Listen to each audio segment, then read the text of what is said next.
All right, let's dive into something pretty fascinating today.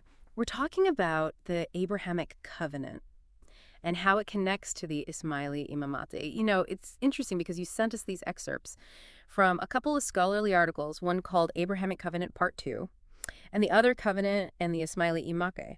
And what really stood out to me was how these articles, they don't just talk about Abraham's legacy in, like, religious texts, they actually show how it's shaping real-world initiatives, like it's impacting lives right now, which I think is pretty amazing. Yeah, it's really compelling how they make you see Abraham in a different way. I mean, we often think of him as a prophet, but these articles really highlight him as an imam, a leader for all humanity. Right, and it's not just an interpretation, right? The Quran itself actually uses that term, imam, to describe Abraham in Surah al-Baqarah, I think it is. Exactly, and that's so important because it gets to this unique thing about the Ismaili understanding of Abraham's legacy. For Ismailis, Abraham's leadership, it wasn't just a one-time thing. It was like setting up this model for continuous guidance, which is where the idea of the imam comes in. So I guess the difference is a prophet brings a specific revelation, but an imam is the one who provides the ongoing guidance based on that revelation. Precisely, yeah.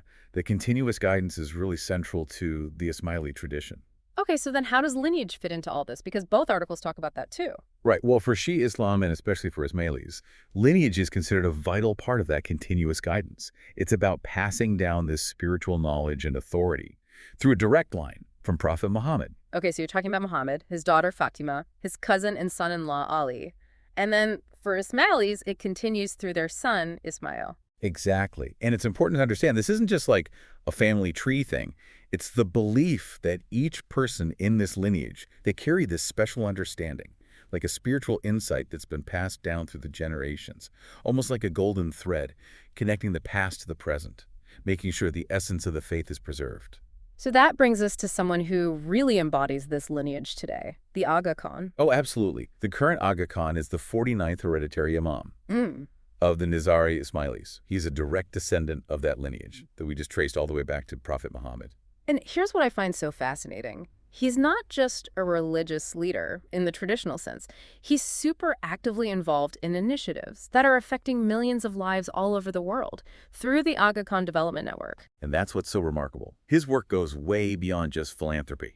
It's like a direct expression of those core Abrahamic values we were just talking about.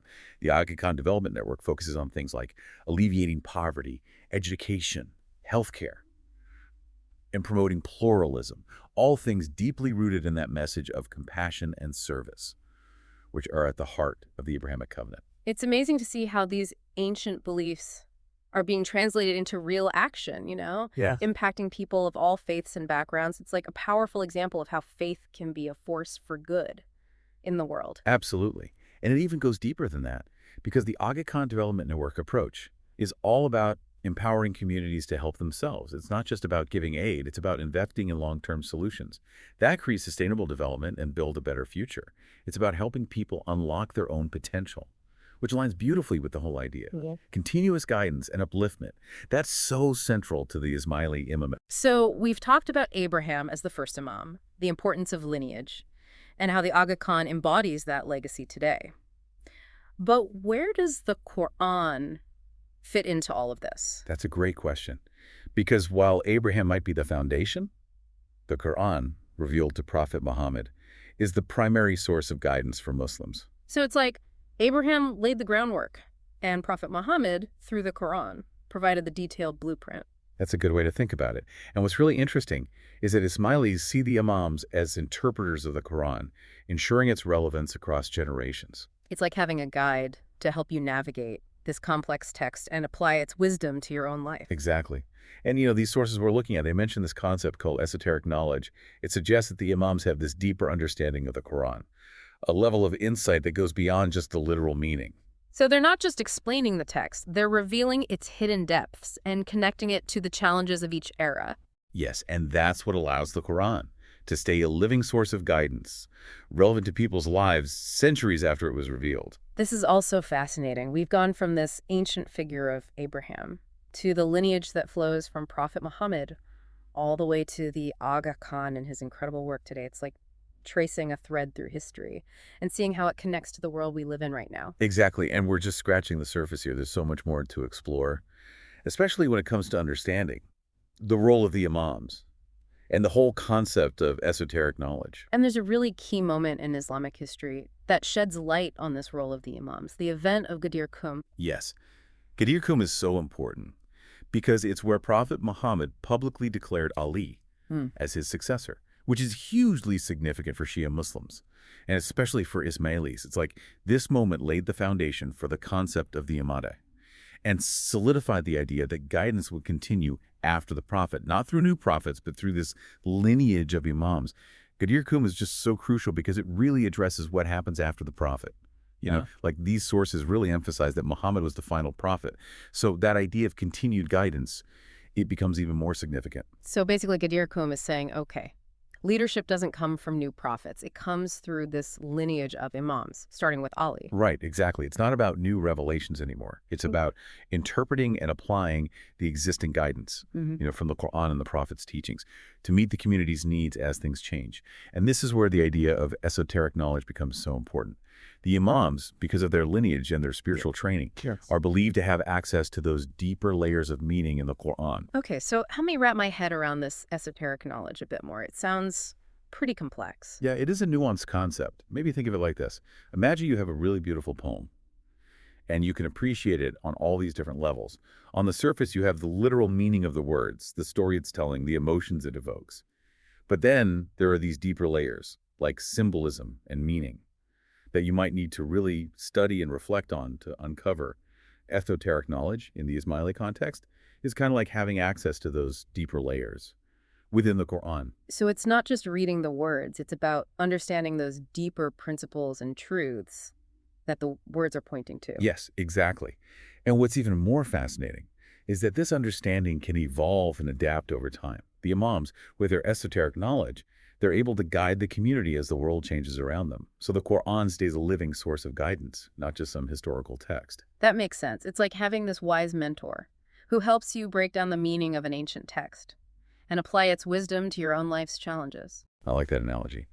And it really highlights why this concept of the imamat is so central to the Ismaili tradition. It's about having that continuous thread of guidance, that connection to a deeper understanding.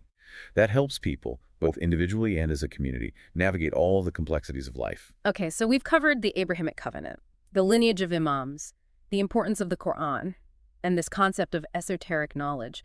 But one thing that keeps coming up in these articles is the real-world impact of these beliefs. It's not just theory, it's about action. Oh, for sure.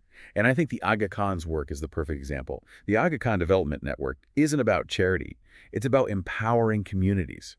And creating lasting change. Both articles actually mention this specific example that I thought was really powerful, the Aga Khan University Hospital in Karachi, Pakistan. It's this state-of-the-art facility that provides top-notch medical care to people of all backgrounds and faiths. And that's a key point. The Aga Khan's initiatives aren't about converting people or pushing a specific religion. They're about improving people's lives, which reflects that core Abrahamic value of compassion and service to humanity. It's like taking those ancient principles and putting them into action in a way that benefits everyone, regardless of what they believe. Exactly. It's recognizing the inherent dignity and worth of each person, a concept that's deeply rooted in both the Quranic teachings and the wider Abrahamic tradition. And this brings us to another amazing part of the Aga Khan's work, pluralism. Okay, yeah. Tell me more about that. Well, pluralism goes beyond just tolerance, It's about actively embracing diversity, understanding and respecting different viewpoints, and creating spaces where people from all backgrounds can come together and work towards common goals. So it's not just about living alongside people peacefully. It's about really engaging with those differences and seeing them as something that makes us stronger. Right. And the Aga Khan has been a big advocate for pluralism globally. He emphasizes the importance of dialogue and understanding and cooperation between different cultures and faiths. Wow. It's a vision that's really in line with the message of the Quran, which constantly calls for peace, justice, and compassion for everyone. As we're talking about this, what strikes me is that these aren't just abstract ideas. They're principles that are being put into practice and actually impacting lives. It makes this conversation feel so much more real and relevant. I totally agree. That's the beauty of how these articles present the Ismaili tradition. It's a faith that's deeply rooted in ancient wisdom, but also actively engaged in shaping a better future for everyone. It makes you wonder, if the Aga Khan's work, which goes beyond religious boundaries and focuses on uplifting all of humanity, could be a blueprint for tackling some of the world's biggest problems. That's a really insightful thought. And it brings us back to that core idea in the Abrahamic covenant, that shared responsibility to care for one another and build a more just and compassionate world. So even though the Aga Khan's leadership is unique, maybe the values he embodies and the actions he takes can inspire us all, no matter our background or beliefs, to work towards a better world. Absolutely. And that brings us back to how important education and understanding are.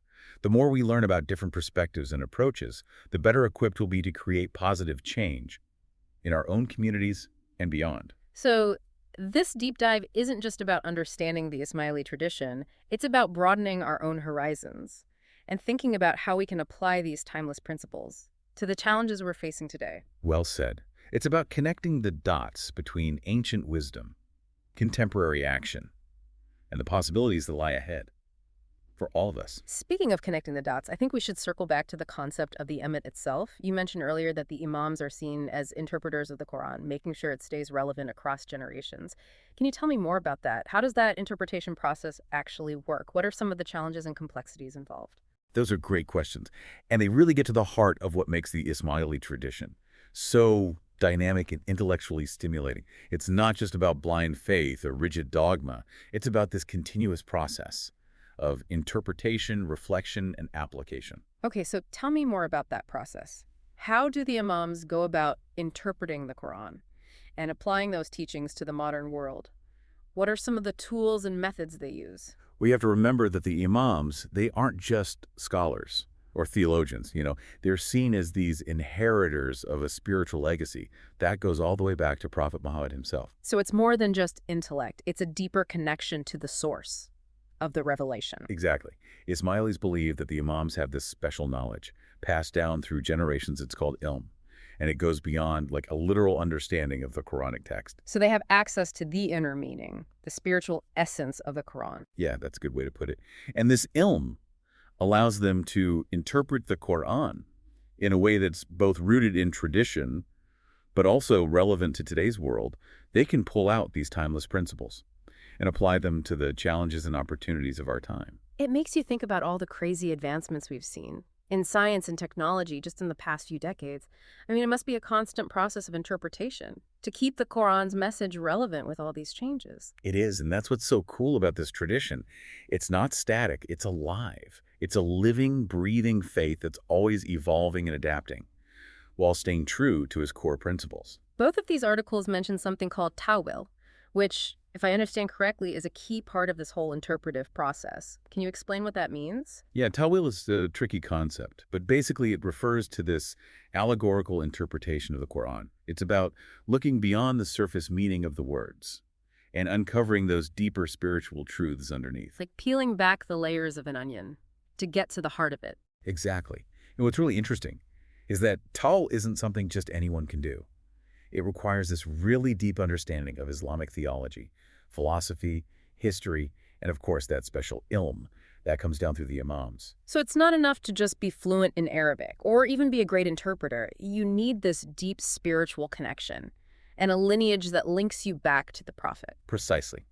That's why Ismailis place so much importance on the imam's role as that authoritative guide in matters of faith and interpretation. You know, hearing all of this, I'm struck by how different this approach to interpretation is compared to what we often see in other religious traditions, where there's much more focus on the literal meaning of the text and these fixed interpretations. Yeah, that's a really important point.